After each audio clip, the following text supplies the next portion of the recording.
The next point is that your goals must be realistic and achievable. Your goals must be realistic and achievable. You must set visions that are realistic and achievable within the time scale that you set. Failing to do this will result in frustration. Ask yourself, can I achieve this vision within the time scale that I've set? Do I have the opportunity right now? Or do I need to wait for a more convenient time? Am I taking on more than I can handle? Very, very important indeed that your goals, your vision, the thing that you're pursuing after is realistic and achievable. Ask yourself, as I've said before, can I achieve this really? Can I achieve it in the time scale that I've set? Well, if you can, go for it. Never give up. Never quit. You must believe you can and go after that vision with every fiber of your being. Don't listen to what people say. Don't take in too much of what people may have to say and discourage you and giving up. Remember, many people would like to tell you how it can't be done because they've never done it. And because they've never done it, they don't believe you can do it. But make sure it's realistic and achievable. Your goals also need to be specific and direct. It needs to be specific and direct. Do not beat around the bush about what you want to achieve. Get straight to the point. Straight to the point. No fumbling, no mumbling. Just get straight to the point. I will achieve X by X. Very, very specific and very direct indeed.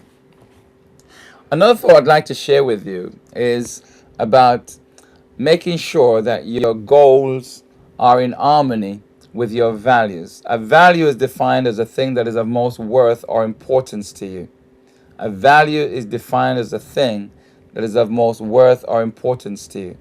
What are some of the most important things to you in life? Dr. Martin Luther King said, if a man has not found a cause in life worth dying for, then he is not fit to live.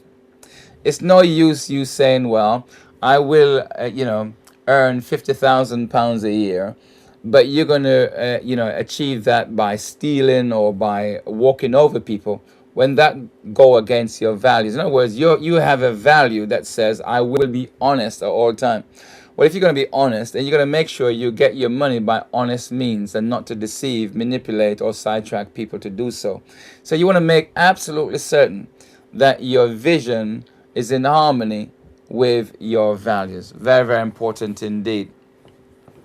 Now, you must also make sure that your vision is measurable. In other words, you should have short-term, medium-term, and long-term goals.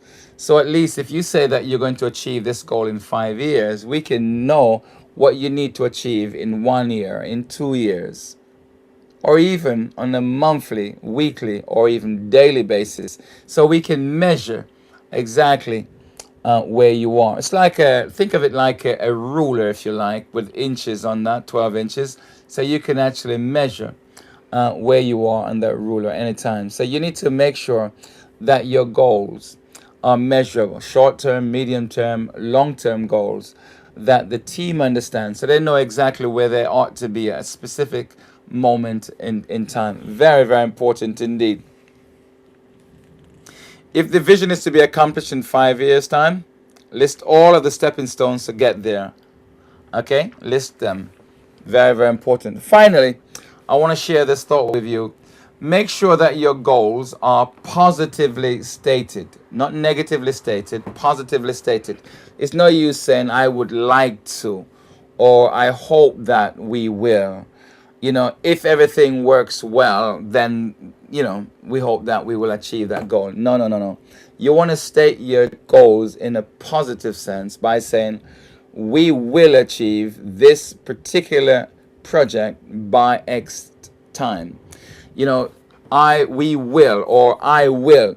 Start your statement with we will or I will. Very, very important that you do this. Let me give you an example. I worked in an organization, with around 12 of us. We met each month, or in some cases each week, as we took over this disused bus garage to convert it into a multi-million-pound project.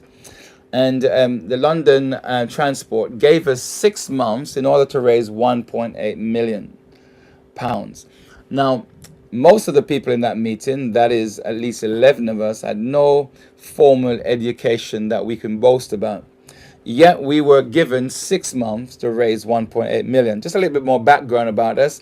We were mostly people who were unemployed, dropouts in school, and such the like. And in some cases, some of the people in the meeting were ex-prisoners, ex-convicts. And so we had 6 months in order to raise 1.8 million. The majority of us in the meeting, that is 11 of us, would say things like, if we raise the 1.8, then we will do this. If it's possible that we could raise this money, then we will do that. And that's how we speak. But we had a chairman who spoke differently, Mr. Johnson. He spoke completely differently. Every time we used the if word, he would stop us and say, no, it's not a matter of if we achieve that. It's a matter of when. A matter of when. And that was the language that we used. And do you know, in less than 6 months, we raised 1.8 million. Furthermore, we had to now raise 5 million to actually convert the project, the building as it were, convert it and furnish it. We now needed 5 million, and we needed to raise that in less than 3 years. And we would sit in the meeting, and guess what? The 11 of us would say, if we raise this money, then we will do this here, we will do that there, we will do that over there, and so on. And to my amazement, Mr. Johnson again would interrupt us all the time and say, it's not a matter of if, it's a matter of when. And guess what? Yes, in less than 3 years, we raised the 5 million to build Europe's largest community complex, known as Bridge Park. And I am so excited because we had someone among us who had a clear vision of where we were going. He had a clear vision, and he communicated that vision with pinpoint accuracy. And every single one of us in that room bought into that. We owned that vision. It was as though it was our own vision that we were carrying. Let me say this as we come to an end on this, is that you must, as a leader, have a vision. Your vision for your team is as important as your eyes are for your body. You know, on numerous occasions when I run leadership program in terms of goal setting, I will ask people to close their eyes and blindfold themselves, as it were, and to walk around the room. And some of the most alarming and amazing things will be observed in that very, very brief exercise. You see, as people move around the room with blindfold, they move around very slowly.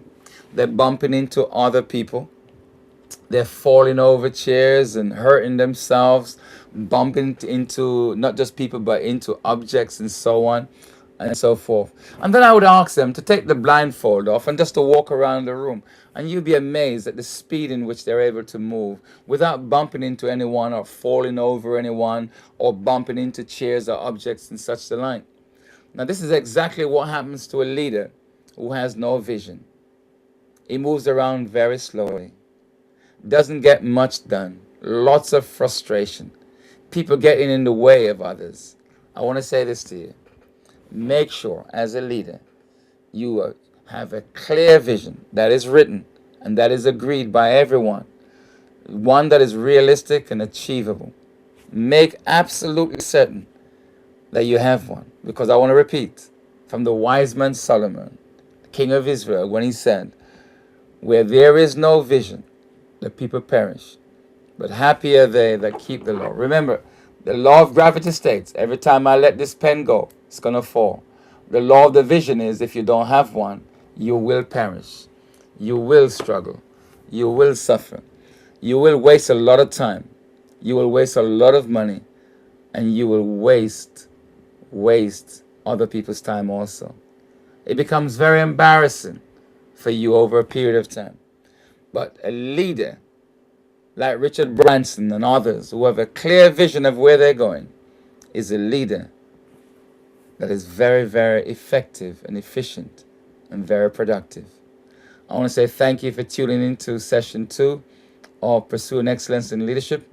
I look forward to session 3. Take care of yourself and your family until we meet again. Bye-bye.